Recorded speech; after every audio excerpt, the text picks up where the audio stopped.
Ar hyn o bryd, ni'n mwynhau cystadleuaeth arall yma yn y prif gylch, sef cystadleuaeth y cyfrwy Inti, yr arddangosiad osgeiddeg, neu y Concours d'Elegance, fel sydd yn llawlyfr y sioe bob blwyddyn. Dyma lle ni'n gweld y rhai sy'n marchogaeth yn marchogaeth ar un ochr y cyfrwy, ac wrth gwrs y pwyslais ar fel maen nhw'n edrych, mae'r wisg ar olwg a'r holl lun yn hynod o bwysig yn y gystadleuaeth yma.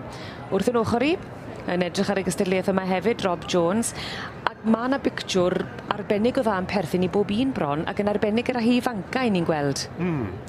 Pleser gweld bod yna rhyw 4 person ifanc yn cario ymlaen yr marchogaeth hynny wedi gwir.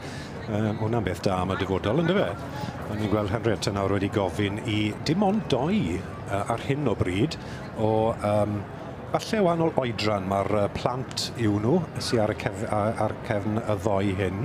Maen nhw wedi cael eu siawns i gael spin iddi hi gael gweld y 2 yn erbyn ei gilydd.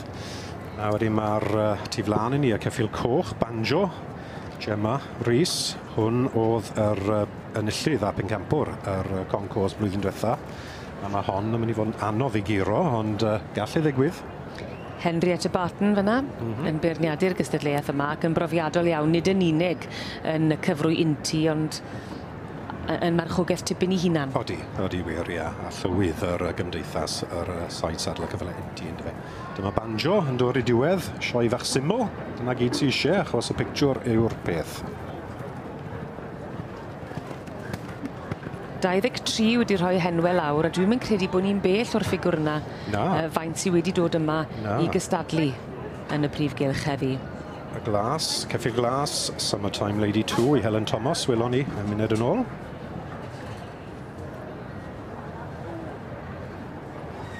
Mae'n denu torf yn sicr fel cystadleuaeth. Ych chi'n gweld rhai ar y bancyn, mae'r brif eisteddle yn llenwi, ag o gwmpas y prif gylch hefyd yn pwyso dros y ffens. Odi diddordeb yn dos fel wedon ni, digon o diddordeb.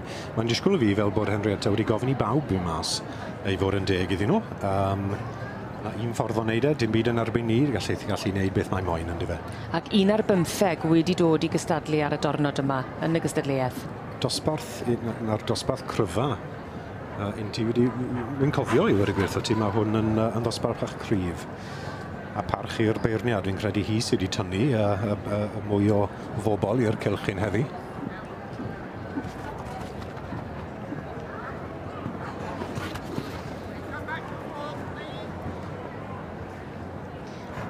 Mae'n siŵr wrth edrych ar hain bod yna dipyn o ymchwil wedi bod i'r wisg i fod mor gywir a sy'n bosib i draddodiad y cyfrwy Inti pan fydden nhw wedi marchogaeth y ceffylau yma blynydde nôl.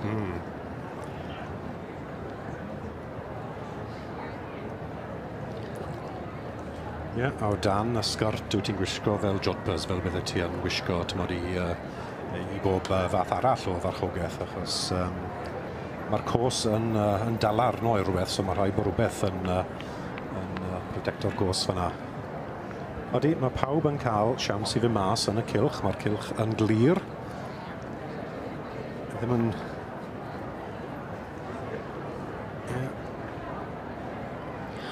Pan maen nhw'n trotian, ydyn nhw'n gallu codi ni istedd o ei gyd? Na, dim ond istedd o ei gyd. Mae rhaid i ti gripo a dibyn lun ar y corn bach na. Ni ffili gweld hwnna ar hyn o bryd, ond mae fe dan y sgrt na. A cadw dwi'n yn y cyfrwy trwy wneud ni. Mwyr llonydd a sy'n bosib, mae'n siŵr, hefyd i gadw'r olwg osgeiddeg na. Ie, a'r pictiwr fe, dwi ti ddim yn moyn bod ti'n bwmso yn bobman. Mae gofyn bod ti'n edrych bod yn gyffwrddus ag yn rhwydd, yn dyfe. A mi fysen nhw wedi hela fel hyn yn bysen nhw y gwragedd. Neidio popeth, bydden.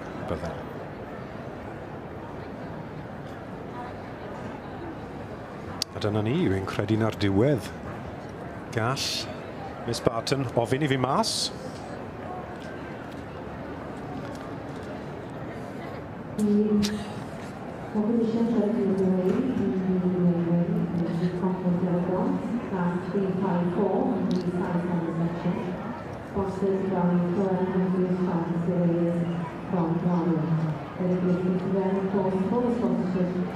Nawr te.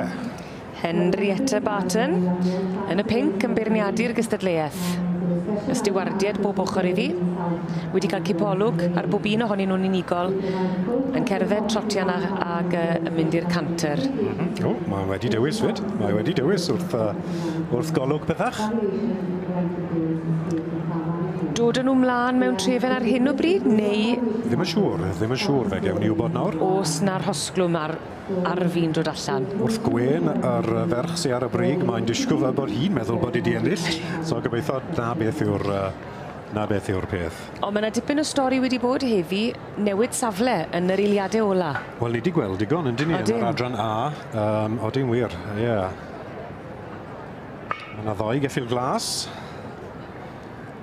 Yn ffefryn ar hyn o bryd. Oedden, maen nhw wedi cael gofyn dod mlaen.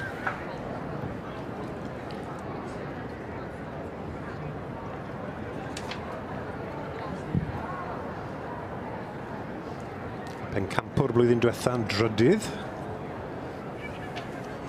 Banjo, ie? Banjo, ie, o dan Gemma Rhys, ie.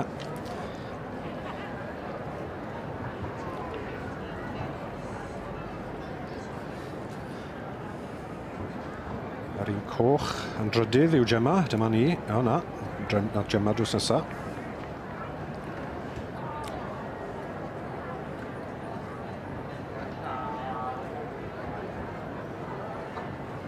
Nawr te, mae'n disgwyl fel bod Miss Barton wedi dewis a mae'n cerdded at y ceffil glas cynta. Felly mae'r hosglymau allan, ymhencampwriaeth y cyfrwy unti, yr arddangosiad o sgeiddig, neu'r Concours d'Elegance, fel mae'n cael ei weid, a'i alw yma, yn yr sioe frenhinol. Yr un sydd wedi mynd ar y brig? Ie, wel, wy'n bles iawn. Helen Thomas o ger Abertawe fyna, a Summertime Lady 2 ar gaseg y las fan hyn. Mae hon wedi magu Still Time Left yw'r tad, a trecenni True Blue y gaseg. A'r tro cyntaf i ennill, fi'n credu, mae Helen yn cystadlu digon ar cyffylau o dan gyfrwy fel hyn. Ond mae'r gardyn goch gyntaf, fi'n credu, wedi cael yn y sioe hyn. Llon gyfarchedig gwresog iddi.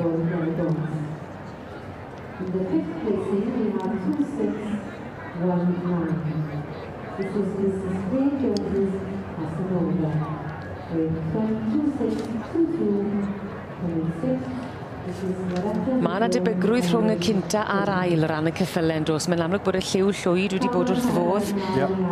Miss Henrietta Barton sydd wedi bod yn beirniadu'r gystadleuaeth yma.